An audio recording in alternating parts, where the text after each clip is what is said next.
So good evening to everybody.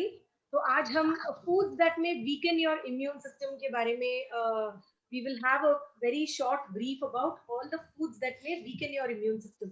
तो आज तक जितना भी ट्रेनिंग हमने किया है उसमें हमने ये देखा है कि हमारे प्रोडक्ट्स में ऐसे कौन कौन से इंग्रेडिएंट्स है, कौन कौन से फाइटो एक्सट्रैक्ट है, कौन कौन से न्यूट्रिएंट्स है जो हमारे इम्यून सिस्टम को स्ट्रॉन्ग बनाने के लिए मदद करता है, जिसकी वजह से हम कई तरह के इन्फेक्शंस को फाइट कर सकते हैं, कई तरह के पैथोजेंस को फाइट कर सकते हैं, इस पैंडेमिक को इजीली सेल थ्रू कर सकते हैं।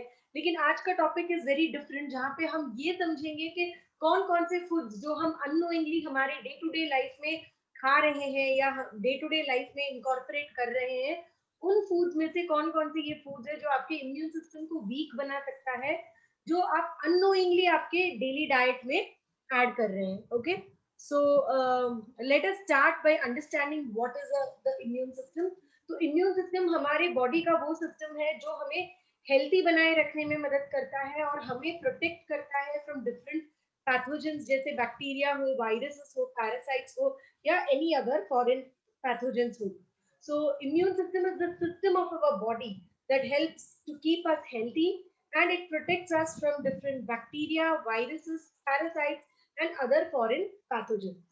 ठीक है, तो ये इम्यून सिस्टम जो है it is spread through out the body, and ये इम्यून सिस्टम में अगर आप देखते हैं तो कई सारे सेल्स, ऑर्गन्स, प्रोटीन्स, टिश्यूज, ये सारे इन्वॉल्व होते हैं। तो जब ये सारे सेल्स, ऑर्गन्स, प्रोटीन्स और टिश्यूज एक्टिव होते हैं, एक्टिवेट होते हैं, अपना काम करते हैं, तब जाके हमारा इम्यून सिस्टम जो है वो कंप्लीट होता है और हमारा इम्यून सिस्टम जो है वो इन बैक्टीरिया, वायरसेस, पैरासाइट्स और फॉरेन पैथोजेंस को अटैक कर पाता है। Okay, so what is a strong immune system? और जब हमारा स्ट्रॉन्ग इम्यून सिस्टम होता है तो हमारे बॉडी में क्या होता है? तो जब हमारा इम्यून सिस्टम स्ट्रॉन्ग होता है तो हमारा इम्यून सेल्स जो है वो जाके इन्वेडर्स या कोई भी फॉरेन पैथोजेंस जो हमारे बॉडी में एंटर कर रहे हैं उन्हें जाके अटैक करता है और हमारे बाकी इम्यून सेल्स को सिग्नल भेजता है और बोलता है कि come and help me to attack these invaders और पैथोजेंस। ठीक है, तो मेनली हमारा इम्यून सिस्टम जब स्ट्रॉन्ग होता है इट अटैक द इन्वेडर्स और ये हमारे बाकी इम्यून सेल्स को सिग्नल भेजता है और उनकी मदद मांगता है ताकि ये सारे पैथोजेंस, बैक्टीरिया, वायरसेस, पैरासाइट्स, ये सारों को अटैक करने के लिए हमारा इम्यून सिस्टम एकदम स्ट्रॉन्ग रहे और सारे सेल्स, ऑर्गन्स, प्रोटीन्स और टिश्यूज जो इस सिस्टम में इन्वॉल्व है वो सारे इकट्ठा होके इन इन्वेडर्स के साथ अटैक करते हैं, इन इन्वेडर्स को हमारे बॉडी से बाहर निकालने में मदद करते हैं। Alright, now let us understand what is a weak immune system. So we always talk about a strong immune system. तो हम हमेशा हमारे इम्यून सिस्टम को स्ट्रेंथन करने के बारे में बात करते हैं, हमारे स्ट्रॉन्ग इम्यून सिस्टम के बारे में बात करते हैं, जिसके वजह से कई सारे बेनिफिट्स मिलते हैं हमारे बॉडी को। तो उसी तरह let us understand what is a weak immune system. तो a weak immune system is that immune system which does not function efficiently in our body. तो ये एक ऐसा इम्यून सिस्टम है जो हमारे बॉडी में ठीक से काम नहीं करता है। So when you have a weak immune system we call it as a compromised immune system. तो जब आपकी इम्यून सिस्टम वीक होती है तो यूजुअली आपके इम्यून सिस्टम को हम कॉम्प्रोमाइज्ड इम्यून सिस्टम कहते हैं। एंड जनरली जिनकी इम्यून सिस्टम वीक होती है उनके risk of experiencing frequent infection ज्यादा होता है और जनरली कोई भी symptoms associated with any infection भी ज्यादा होता है। तो यूजुअली जिनकी इम्यून सिस्टम वीक होती है उनकी रिस्क ऑफ इन्फेक्शन भी ज्यादा होती है और जो symptoms associated with various infections होते हैं वो भी ज्यादा होता है। तो इसीलिए जिनकी भी इम्यून सिस्टम वीक होती है they have to be very very careful about their health so that they don't acquire any infections, and even if they acquire they need to ensure that जैसे ही कुछ प्रॉब्लम उनके body में detect होता है immediately वो कोई ना कोई मेडिकेशन पे या सप्लीमेंट्स शुरू कर दें ताकि उनकी वीक इम्यून सिस्टम की वजह से वो कॉम्प्लिकेशन ज्यादा सिवियर ना हो जाए। Alright, so let us understand some terminologies like immunomodulators और immune boosters जो हम रेगुलरली हमारे हर ट्रेनिंग में बात करते हैं। तो हमारे हर ट्रेनिंग में जब भी हम कोई भी प्रोडक्ट के बारे में बात करते हैं या उसकी इम्यून इम्प्रूविंग कैपेसिटी के बारे में बात करते हैं, so we talk about them being immunomodulators or immune boosters. So let us understand what are immunomodulators or what are immune boosters. सो इम्यूनोमॉड्यूलेटर्स या इम्यून बूस्टर्स वो न्यूट्रिएंट्स या वो फूड होते हैं जो आपके इम्यून सिस्टम को रेगुलेट करने में मदद करते हैं. तो ये मेनली एक मेजर रोल प्ले करते हैं in managing and preventing many chronic diseases. और ये कैसे करते हैं, मेनी क्रॉनिक डिजीजेस को प्रिवेंट और मैनेज कैसे करते हैं, just by improving our immune response. तो हमारे इम्यूनिटी को इम्प्रूव करके ये ऑटोमेटिकली हमें बहुत ही इजीली कई सारे डिसीजेस को मैनेज करने या प्रिवेंट करने की हमारे बॉडी में वो क्षमता देती है. Alright. So when we talk about a strong immune system, जब हम इम्यूनो मॉड्यूलेटर्स के बारे में बात करते हैं, इम्यून बूस्टर्स के बारे में बात करते हैं, are you aware that there are foods that may weaken your immune system? क्या आप जानते हैं कि कुछ खाने की चीजें जब हम ऑन अ डेली बेसिस हमारे डाइट में इस्तेमाल करते हैं तो ऑटोमेटिकली वो हमारे इम्यून सिस्टम को वीक कर देता है. So let us look at some foods that may weaken your immune system. So you'll be very surprised to see that इसमें कई सारी चीजें हम on a daily basis, knowing that fried foods are not good, हम इतना नहीं समझते हैं कि probably ये हमारी immunity को weaken कर सकता है. तो हम सब जानते हैं कि कुछ खाने की चीजों को avoid करना बेहतर है, because ये हमें probably diabetes या cardiovascular risks या obesity या cholesterol जैसे chronic diseases हमारे बॉडी में इजीली ला सकते हैं. But we don't understand that all these chronic diseases are somewhere or the other related to your immune system, because of which these foods may weaken your immune system. ठीक है. So the first food that you have to avoid, okay, the first food that you have to avoid so that your immune system stays strong is added sugar. तो जितना आप added sugar consume करते हैं, so added sugar can be directly चीनी के form में आप दूध में या कॉफी में या टी में आप यूज कर सकते हैं, या added sugars can be in different processed foods या packaged food जिसमें unknowingly आप added sugars यूज कर सकते हैं. तो ये जो अमाउंट ऑफ एडेड शुगर होता है, ये आपके ओवरऑल हेल्थ और इम्यून सिस्टम को it affects your overall health and immune system. तो अगर आप देखते हैं कि जितना एडेड शुगर आपके डाइट में ज्यादा है, उतना आपके बॉडी में human necrosis factor, C reactive protein, interleukin, ये सारे मार्कर्स, इन्फ्लेमेटरी मार्कर्स बढ़ जाते हैं, जिसकी वजह से ऑटोमेटिकली आपकी इम्यून सिस्टम जो है वो कम हो जाती है. तो एडेड शुगर्स अननोइंगली और नोइंगली, ठीक है, आपके बॉडी में आपके इम्यून सिस्टम को या आपकी इम्यूनिटी को वीकन करने के लिए एक मेजर रोल प्ले करता है. So the first food to avoid in your daily diet is added sugars. तो एडेड शुगर्स हमारे बॉडी में क्या क्या कर सकते हैं जिसकी वजह से हमारी इम्यूनिटी लो हो सकती है. सो एडेड शुगर्स मेनली आपके ब्लड शुगर लेवल्स को इंक्रीज करते हैं. और जब आपका ब्लड शुगर लेवल्स इंक्रीज हो जाता है, तो ये आपके बॉडी में न्यूट्रोफिल्स और फैगोसाइट्स को उसकी जो रिस्पॉन्स होती है उसको इनहिबिट करता है. तो न्यूट्रोफिल्स और फैगोसाइट्स जो है वो two types of immune cells है. तो जब न्यूट्रोफिल्स और फैगोसाइट्स की रिस्पॉन्सेस कम हो जाती हैं या इनहिबिट हो जाती हैं, तो ऑटोमेटिकली ये इम्यून सेल्स हमें कोई भी इंफेक्शन से प्रोटेक्ट करने के लिए मौजूद नहीं होते हैं. So that is the main reason where our immunity gets compromise. तो इसलिए added sugars in one way reduces our immunity by increasing the blood sugars and reducing the amount of neutrophils and phagocytes, which are immune cells in our body. So high blood sugar levels की वजह से और क्या हो सकता है? तो high blood sugar levels की वजह से हमारे गट बैक्टीरिया में इम्बैलेंस हो सकता है. और अगेन गट बैक्टीरिया, हम सब जानते हैं कि हमारे गट में जो बैक्टीरिया होते हैं वो गुड बैक्टीरिया होता है, और गुड बैक्टीरिया का हमारे बॉडी में या हमारे गट में रहना बहुत जरूरी है, सो दैट वो हमारे इम्यूनिटी को बनाए रखे. लेकिन जब आपकी शुगर लेवल्स बढ़ जाती है तो ऑटोमेटिकली आपके गट बैक्टीरिया में एक इम्बैलेंस होता है, जिसकी वजह से आपकी इम्यूनिटी ऑल्टर हो जाती है और आप ज्यादा ससेप्टेबल हो जाते हैं to very common infections like cold, cough और any other common infections. Okay. So this is about added sugars which you are supposed to avoid in your day-to-day diet. So जितना हो सके, अगर आप coffee, if you are a coffee lover, अगर आप ज्यादा चाय पीते हैं, तो it is recommended that either आप बहुत ही कम amount of चीनी ऐड करें, या बिना चीनी के अगर आप पीना habituate कर देंगे, तो ये आपके बॉडी के लिए बहुत ही it will be a very very good thing for your body, क्योंकि ये आपके बॉडी में ब्लड शुगर लेवल्स को कंट्रोल में रखने के लिए और आपके ओवरऑल इम्यूनिटी को बनाए रखने के लिए मदद करेगा. So any which way sugar is not good for your health. तो इसलिए अगर आपने ये एडेड शुगर्स का इंटेक कम किया तो it is really going to help improve your immunity. All right. So let us see some study which was done in 2012 जहाँ पे elevated blood sugar levels और lower immunity के बारे में उन्होंने एक क्लिनिकल स्टडी किया था.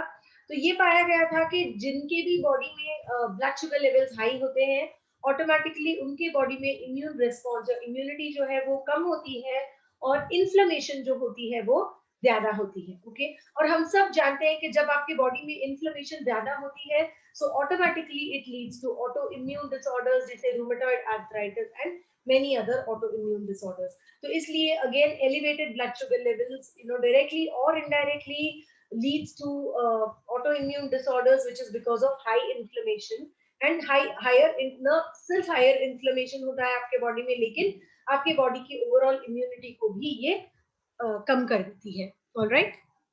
So say a no to junk. Okay, so anything with added sugars जैसे आइसक्रीम्स हो, केक हो, टॉफीज हो या शुगरी ड्रिंक्स हो, जैसे कोई भी फिल्म ड्रिंक हम बहुत रेगुलरली आजकल कंज्यूम करते हैं बिकॉज कहीं से कहीं हम जा रहे होते हैं so instantly we need something some energy so we feel that sugar loaded drink अगर हम पीते हैं तो हमारे एनर्जी लेवल्स बढ़ जाते हैं. So say a big no to junk which has added sugar so that जब आप एडेड शुगर के परसेंटेज को आपकी डाइट में कम करोगे तो ऑटोमेटिकली आपकी इम्यूनिटी जो है वो बढ़ जाएगी. So say a no to all these junk which contains lot of added sugars. All right. So the next food that you have to avoid to maintain your immune system are salty foods. Okay. So हमने देखा कि added sugars आपके health के लिए अच्छा नहीं है. Similarly ज्यादा salt भी आपके body के लिए या सेहत के लिए अच्छा नहीं है. The amount of added salt is also known to hamper your overall functioning of the body and causes immune dysfunction. ठीक है. तो salty food क्या करता है? Salty food हमारे tissue inflammation को increase करता है और ऑटो इम्यून डिसऑर्डर्स को इंक्रीज करता है जिसके वजह से ऑटोमेटिकली आपकी जो इम्यून सिस्टम है वो डिक्रीज हो जाती है. So please understand that these are not presentations made by us. तो हम ये खुद से नहीं कह रहे हैं, ये सब पब्लिश्ड डेटा है in very well known peer reviewed journals में जहां से हमने एक्सक्लूसिवली ये foods that may weaken your immune system का टॉपिक चूज करके इसे एक प्रेजेंटेशन के फॉर्मेट में आपको हम दिखा रहे हैं so that you understand that इस पैंडेमिक के दौरान अपनी इम्यूनिटी को इम्प्रूव करने के लिए कौन कौन से फूड को हम अवॉइड कर सकते हैं. ऑलराइट. सो सॉल्टी फूड्स भी बहुत जरूरी है कि हम सॉल्टी फूड्स को भी हमारे डे टू डे डाइट में कम करें. सो जनरली सॉल्ट क्या क्या कर सकता है? सॉल्ट हमारे नॉर्मल इम्यून फंक्शन को ऑल्टर कर सकता है, हमारे एंटी इंफ्लेमेटरी रेस्पॉन्स को सप्रेस कर सकता है. तो जब भी बॉडी में इन्फ्लेमेशन होती है तो ऑटोमेटिकली हमारे बॉडी में एक एंटी इन्फ्लेमेटरी रेस्पॉन्स होती है because of lot of cells which activate your inflammatory pathways. तो जब आपके डेली डाइट में सॉल्ट ज्यादा होता है तो ये सॉल्ट जाके आपके एंटी इन्फ्लेमेटरी रेस्पॉन्स को सप्रेस करता है जिसकी वजह से इन्फ्लेमेशन बढ़ जाता है एंड ऑटोमेटिकली जब इन्फ्लेमेशन बढ़ जाता है हमने देखा कि we are very prone to autoimmune disorders and हमारी इम्यूनिटी लेवल कम हो जाती है. Again salt is known to alter your gut bacteria. So when your good bacteria आपके बॉडी में ऑल्टर हो जाता है अगेन ये आपके इम्यून सिस्टम को वीकन कर देता है. सो अगेन सॉल्ट हमारे इम्यून सेल्स की जनरेशन को, हमारे इम्यून सेल्स की जो प्रोडक्शन होती है या एक्टिवेशन होती है उसे इम्पेयर करता है जिसके वजह से हमारे बॉडी में ऑटो इम्यून डिसऑर्डर्स की रिस्क बढ़ जाती है. ओके.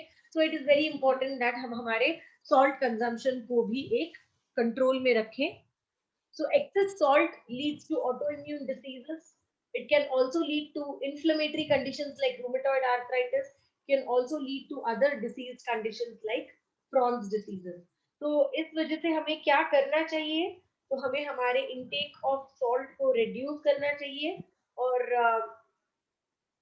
जब हम इंटेक ऑफ सॉल्ट को रिड्यूस करते हैं तो ऑटोमेटिकली ये हमारे इम्यून सिस्टम को इम्प्रूव करने में या ओवरऑल हमारे इम्यून फंक्शन को इम्प्रूव करने में मदद करता है. Alright, so that is about reducing salty foods in your daily diet. So say no to chips, say no to frozen foods, and say no to salty foods. So frozen foods में you get lot of frozen foods जिसे हम directly fry करके खा लेते हैं. So ऐसे सारे frozen foods को preserve करने के लिए उसमें बहुत सारा salt, vinegar and कई सारे preservatives add करते हैं. तो इसीलिए that is the main reason that frozen foods के लिए we have to say a big no. We have to say a no to chips and no to all the salty foods so that आपकी immunity बने रहे. All right. So the next important category of food जिसे आपको avoid करना है is food rich in omega-6 fatty acids. Okay. तो जब भी हम good fat के बारे में बात करते हैं, so we talk about omega-3 fatty acids, right? So omega-3 fatty acids को ज्यादा consume करना हमारे लिए अच्छा है, हमारे सेहत के लिए अच्छा है. So eating more omega-3 rich foods and fewer omega-6 rich foods में प्रमोट ऑप्टिमल इम्यून फंक्शन. तो आपके इम्यून फंक्शन को कंट्रोल में रखने के लिए या आपके इम्यून फंक्शन को और फंक्शनल रखने के लिए ओमेगा 3 रिच फूड्स का खाना रिकमेंडेड है. तो अगर आप देखते हैं तो जब आपके फूड में ओमेगा 6 फैट्स ज्यादा होता है तो ऑटोमेटिकली ये आपकी इम्यूनिटी को डिक्रीज करता है. और क्योंकि आपकी इम्यूनिटी डिक्रीज होती है, आपकी risk of asthma and allergic rhinitis जो है वो बढ़ जाती है. तो ये एक स्टडी है जो उन्होंने किया है जहां they have associated high consumption of high omega-6 fatty acids to increase risk of asthma and allergic rhinitis.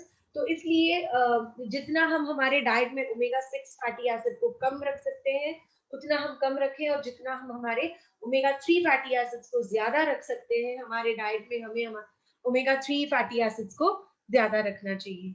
So clinical studies में ये पाया गया है that people who are obese, जिनका वजन ज्यादा होता है, और अगर वो उनके डाइट में ओमेगा 6 फैटी एसिड या ओमेगा 6 फैट रिच डाइट लेते हैं तो अगेन उनकी इम्यूनिटी में बहुत वीक हो जाता है उनका इम्यूनिटी. तो इसीलिए the study conducted says that you have to eat more of salmon, walnuts, chia seeds, mackerel, जिसमें ओमेगा 3 फैटी एसिड ज्यादा होता है और जिसके वजह से आपके बॉडी को कई सारे हेल्थ बेनिफिट्स मिलते हैं. Alright, so say no to high omega 6 fat and say yes to omega 3 fat. Alright, so this is about adding more of omega-3 fatty acids to your diet and saying a no to omega-6 fatty acids. All right. तो the next category of food जिसे probably हमें on a daily basis avoid करना चाहिए are fried foods. तो हम सब जानते हैं that fried foods are not good for our health, लेकिन हम कभी फ्राइड फूड्स को हमारे इम्यून सिस्टम के साथ रिलेट नहीं करते हैं. तो हम यूजुअली फ्राइड फूड्स को एसोसिएट करते हैं ओबेसिटी के साथ, कोलेस्ट्रॉल के साथ, बीपी के साथ, क्योंकि again fried foods are high in salt. लेकिन the main reason why we should avoid fried food in our daily diet is because fried foods जो होते हैं उसमें एडवांस्ड ग्लाइकेशन एंड प्रोडक्ट्स या एजीईज करके एक मॉलिक्यूल होता है. और ये एजीईज कब बनता है? जब शुगर और प्रोटीन हाई टेम्परेचर में मिलते हैं, या शुगर और फैट जब हाई टेम्परेचर में मिलते हैं तब जाके ये एडवांस्ड ग्लाइकेशन एंड प्रोडक्ट्स या एजीईज फॉर्म होते हैं. सो यूजुअली ड्यूरिंग फ्राइंग या during high temperature cooking sugars, proteins and sugars and fats come together. ठीक है, तो इस वजह से ये एजीईज फॉर्म होता है. तो एजीईज क्या कर सकता है? एजीईज हमारे बॉडी में इन्फ्लेमेशन को बढ़ा सकता है, एजीईज हमारे सेल्स को डैमेज कर सकता है, एजीईज हमारे गट बैक्टीरिया को ऑल्टर कर सकता है, एंड एजीईज हमारे सेल्यूलर फंक्शन को भी डिसरप्ट कर सकता है.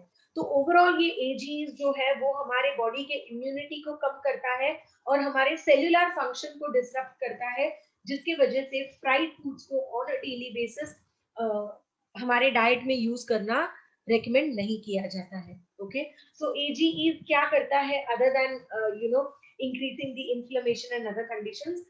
ये क्रॉनिक डिसीजेस को एजीईज इंक्रीज करता है, जैसे malaria, metabolic syndrome, certain types of cancer and heart diseases.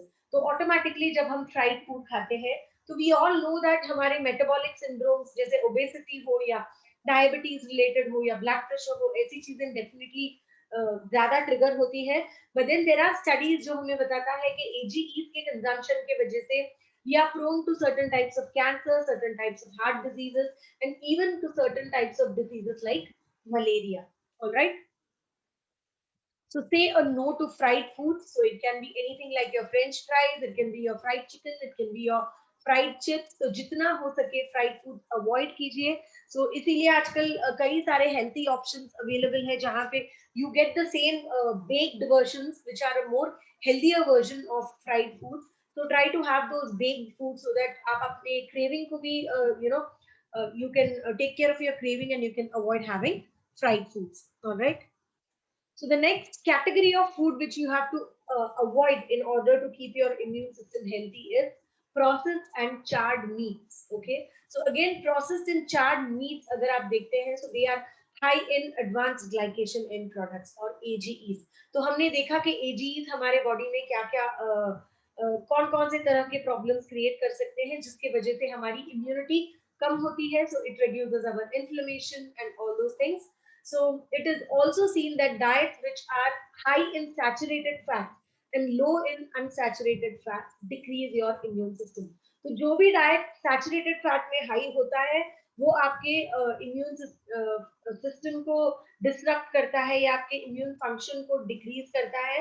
और अगर आप देखते हैं तो प्रोसेस्ड मीट जो है that is a very rich source of saturated fat and इसीलिए it is very important that we avoid processed and charred meats which are high in saturated fat जो हमारे immunity को reduce करता है. All right. So diet and high saturated fat decreases your immunity and increases your systemic inflammation. तो ये आपके systemic inflammation को भी increase करता है और इस वजह से हम अगर प्रोसेस मीट या diet in high saturated fats को कम करते हैं तो it is very good. So systemic inflammation वो कंडीशन ऑफ द बॉडी है जहाँ पे पूरे बॉडी में there is a lot of inflammation और आपका बॉडी कोई भी तरह का एंटी इन्फ्लेमेटरी कॉम्पोनेंट प्रोड्यूस नहीं कर पाता है and this is mainly because of high diet which is high in saturated fat and soft. Okay. तो इसलिए high intake of processed meat, charred meat has been linked to various diseases including colon cancer.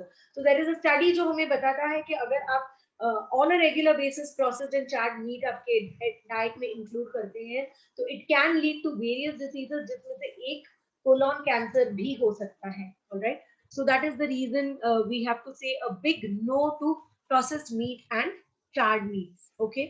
So the next category of food जो हमें avoid करना चाहिए जो हमारे immunity को weakened करता है वो है फास्ट फूड. तो इसके बारे में हम सब जानते हैं. सो जब भी हम एसेंस ऑफ वेलनेस के बारे में भी ब्लू लाइफ के कोई भी ट्रेनिंग में हम बात करते हैं तो we talk about the lifestyle change जिसके वजह से आज के जमाने में न्यूट्रिएंट्स की जरूरत है. Right. So the lifestyle change is nothing but हमारे ईटिंग हैबिट्स जो चेंज हो गए हैं. तो ईटिंग हैबिट्स में ज्यादातर हम जंक फूड खाने लगे हैं, फास्ट फूड खाने लगे हैं जिसकी वजह से हमारे बॉडी को सही न्यूट्रिशन नहीं मिलता है. So we don't get enough nutrition because of food adulteration, because of our faulty eating habits.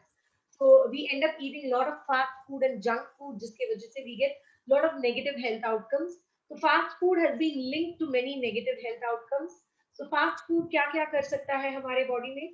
So fast food हमारे inflammation को increase करता है, gut permeability को increase करता है और हमारे ओवरऑल इम्यूनिटी को डिक्रीज करता है. तो इसीलिए fast food is generally not recommended. न सिर्फ ये हमारे इम्यूनिटी को डिक्रीज करता है लेकिन we all know that fast food में इतने सारे प्रेजर्वेटिव्स होते हैं जो हमारे बॉडी के लिए they are not good for your body, they can not be digested by your body. So for example fast food contains the chemicals जिसे हम बिस 2 इथाइल हेक्साइल थैलेट कहते हैं, डाइआइसोनोइल थैलेट कहते हैं. ये 2 टाइप्स ऑफ थैलेट्स होते हैं एंड थैलेट्स जो होते हैं वो केमिकल्स होते हैं जो यूजुअली हार्मोनल इम्बैलेंस क्रिएट कर सकता है, हमारे बॉडी में इन्फ्लेमेशन को इंक्रीज कर सकता है. So lot of women now suffer from hormonal imbalances. So one of the main reason can be intake of fast food and junk food in their day to day life. तो हम सब जानते हैं कि हमारा लाइफस्टाइल बहुत ही different हो चुका है. Our culture has become westernized, जहाँ पे we all are busy, so women also choose to buy processed food, और जो easily available होता है उसे cook करने के लिए जो उन्हें भी टाइम सेविंग होता है. So but then it is seen that the chemicals or the preservatives जो junk food में या processed food में या fast food में ऐड किया जाता है, it can lead to lot of hormonal imbalances. So if you want to keep your hormone levels and in control, and अगर आपको आपकी immunity को strong रखना है, तो fast food को eat, मतलब आपके on a daily basis या at least weekly अगर आप 3 बार भी fast food या junk food खाते हैं, तो उसे reduce करना बहुत ही जरूरी है. So you have to replace the fast food with healthy food so that you stay healthy, your hormonal levels become normal, your body is able to combat with the inflammation, and it is able to improve the immune system. All right. So the next set of categories जिसे हमें probably no कहना चाहिए, that is the additives. तो additives को directly हम no नहीं कह सकते हैं because we don't add additives in our day everyday food. तो हम घर में जो खाना बनाते हैं उसमें definitely additives नहीं add करते हैं. But then हम जो भी खाना या any processed food, canned food, chips हो या anything, जो भी हम एक सुपरमार्केट या सुपरमार्ट से हम खाने की चीज लेके आते हैं which is ready to eat, it has got lot of additives. So additives क्या करता है? Additives in general is used to improve the shelf life of your product. तो ये आपके शेल्फ लाइफ को इम्प्रूव करने के लिए मदद करता है, टेक्सचर ऑफ द फूड को इम्प्रूव करने के लिए मदद करता है, और टेस्ट एनहांसर्स ऐड किया जाता है in the form of additives, जो आपके packed food, canned foods and processed foods को टेस्टियर बनाने के लिए ऐड किया जाता है.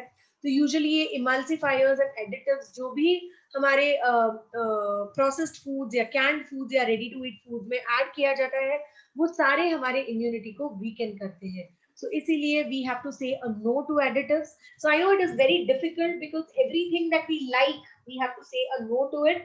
लेकिन it doesn't mean that हम completely इसे cut down कर दें.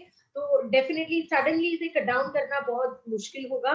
So we have to slowly get out of the habit of eating junk, and we have to slowly get into the habit of eating healthy food so that we are able to improve our immune system and we are able to fight this pandemic more strongly. All right. So the next category of products which we have to probably avoid, which may weaken our immune system, are highly refined carbs or carbohydrates. तो highly refined carbohydrates जो होता है, वो glycemic index उसकी जो होती है वो काफी high होती है. तो ये high glycemic foods क्या करता है, ये आपके blood sugar levels को बहुत high कर देता है और आपके insulin levels को भी ज्यादा कर देता है. So choosing more nutritious carbohydrate sources like fruits, starchy vegetables like potatoes, corn, pumpkin, squash, तो ये सब आपके overall health के लिए better है when compared to refined carbohydrates. तो refined carbohydrates are high glycemic foods जिसके वजह से आपके blood sugar levels में एक there can be a sudden spike. तो अगर आप nutritious carbohydrates use करते हैं आपके on a daily basis आपके daily diet में, जैसे fruits हो या vegetables हो, that is definitely a better choice over the refined carbohydrates. Okay. So this is about the food that may weaken your immune system. तो हमने 8 categories of food देखा है जिसे हमें probably हमारे daily food से या daily diet से कम करना चाहिए. So try to start eating healthier, try to avoid junk, try to avoid sugar, try to avoid salt. So it doesn't mean कि आप completely stop कर दें. It just means that जितना जरूरत है उतना अगर हम सब कुछ खाएंगे तो it is definitely going to be helpful for your health. लेकिन अगर सब कुछ हम एक्सेस में खाते हैं तो there is a saying that पानी भी अगर जरूरत से ज्यादा हम पी लेते हैं तो that is injurious for your health, it is not good for your health. तो सिमिलरली सारी चीजें अगर हम सही क्वांटिटीज में ऐड करके खा रहे हैं, पी रहे हैं, तो that will help to keep our immune system constant. लेकिन अगर आप आपके डाइट में salty foods, fried foods, processed meats, added sugars, processed foods, junk food, without any control अगर ये आप खाते जाएंगे तो ये ऑटोमेटिकली आपकी बॉडी की इम्यूनिटी को वीकन करता है, and then you become susceptible to lot of diseases. So it can be any disease. So it can be lifestyle diseases like diabetes, cardiovascular risk, obesity, or it can be a bacterial infection, a viral infection like the COVID, which is the pandemic which is going on. तो obviously आपका जब immune system weak हो जाता है तो आप बहुत ही susceptible हो जाते हो different types of infections के लिए. So to keep yourself healthy, please stay away from the list of foods that we discussed today. तो ये foods है जो आपके immune system को weaken कर सकता है और जो overall आपकी immunity को reduce कर सकता है. So try to say no to all these foods and try and stay healthy. Thank you for being with me. तो आपको कोई भी अगर क्वेश्चंस है तो आप हमें ईमेल, व्हाट्सएप या कॉल कर सकते हैं.